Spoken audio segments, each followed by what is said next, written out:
بسم اللہ الرحمن الرحیم نحمدہ ونصلی علی رسولہ الکریم اما بعد۔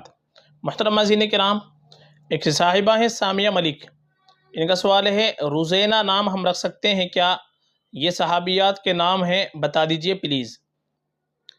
دیکھیے جو نام آپ نے پوچھا ہے اس میں روزینہ، یہ ایک قول کے مطابق یہ بھی صحابیہ کا نام ہے تصغیر سے، اور ایک تلفظ اس کا آتا ہے رزینہ، یہ بھی صحابیہ کا نام ہے۔ تو رزینہ اور روزینہ ان کے جو معنی آتے ہیں، اس کے معنی آتے ہیں سنجیدہ، باوقار۔ تو یہ معنی اس کے بہت اچھے آتے ہیں۔ معنی کے اعتبار سے روزینہ اچھا نام ہے، معنی میں کوئی خرابی نہیں ہے، بہت ہی بہترین اس کے معنی آتے ہیں۔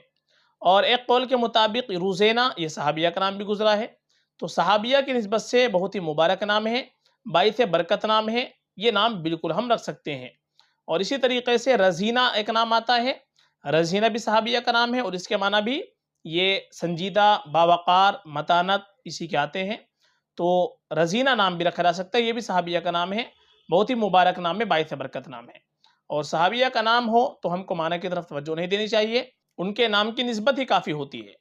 اور ماں باپ کے اوپر اولاد کا سب سے پہلا حق یہ ہے کہ ماں باپ اپنے بچوں کا اچھا نام رکھیں، اچھے معنی والا نام رکھیں۔ تو ہم کو اچھا نام رکھنا چاہیے، اچھی نسبت سے نام رکھنا چاہیے۔ آج کل ہم دیکھتے ہیں کہ بہت سے لوگ نئے ناموں کی وجہ سے غلط ناموں کا انتخاب کر لیتے ہیں، بے معنی نام، مہمل نام، غیر اسلامی نام بھی رکھ لیتے ہیں۔ تو یہ چیز مناسب نہیں ہے۔ حدیث میں آتا ہے کہ قیامت کے دن تم کو تمہارے نام کے ساتھ، تمہارے آباء و اجداد کے نام کے ساتھ پکارا جائے گا، اس لیے اچھا نام رکھو۔ تو ہم کو ہمیشہ اچھا نام رکھنا چاہیے، اچھے معنی والا نام رکھنا چاہیے، اچھی نسبت سے نام رکھنا چاہیے، تاکہ قیامت کے دن ہم کو اچھے نام سے پکارا جائے۔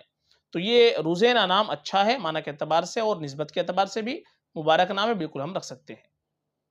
فقط واللہ اعلم۔